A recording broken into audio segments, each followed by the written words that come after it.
If you saw my short, this is just an add-on video, slightly longer, to show a little more detail on my fuel filter mounting setup for my 93 Mazda RX-7. This is the IDF 1250 fuel filter. That the bracket comes separate.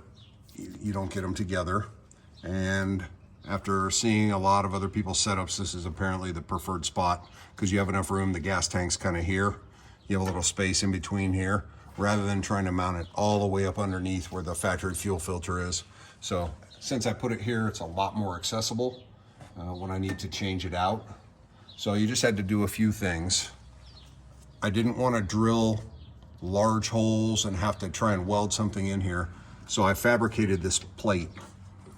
I just had some extra steel laying around. I just kind of cut it with an angle grinder to semi-match the subframe on the back of the car. And then I drilled and tapped this hole. So this goes through the plate and also is tapped into the rear subframe, but it's a tiny little hole. And then this upper mounting hole is tapped just into the plate, and I'll put a nut on the back when I'm finished mounting all this. And then I just got two bolts with washers and lock washers that I have it going through these two holes that are already in the subframe. Now, because the factory fuel filter has basically the hoses come out in the same direction, which I think is stupid, it makes it a little more complicated to route the fuel lines, because if you look under here,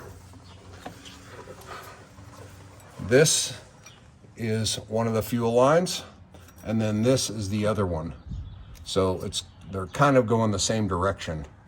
So to correct that problem, I came back out here and just got some aluminum hardline and bent it into a kind of a U shape, so that when I'm finished clamping everything up, these hoses can sit together. And I'll finish, this isn't the final product, but once I get it all mounted up and clamped, I can zip tie these together over here. And I put some wiring loom over these because it's a little bit of a snug fit up top right here where it goes in between the subframe and the body of the car. It's a little bit tight. This way it'll keep from getting abraded.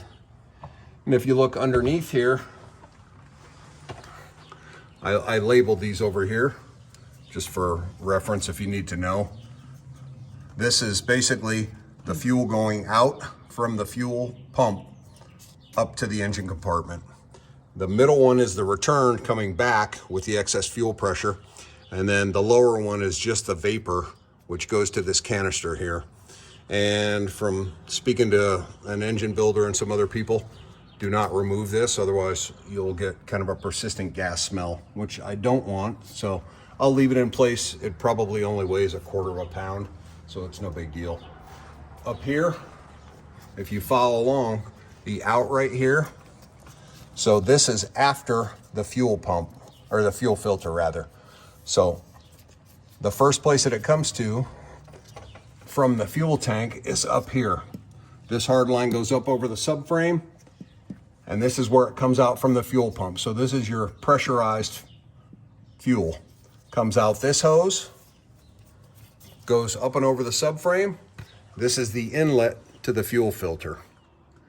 Then it comes out of the filter, the filtered gas, comes out, makes this U-turn, connects to this line, goes back up over the subframe, and then this line connects to the hard line that goes out to the engine compartment.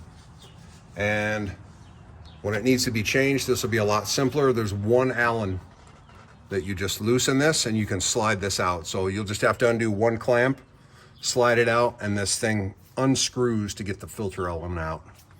And that's pretty much it. If you have any questions, comments, feel free to add them to the video. Keep an eye out for more, and have a great day.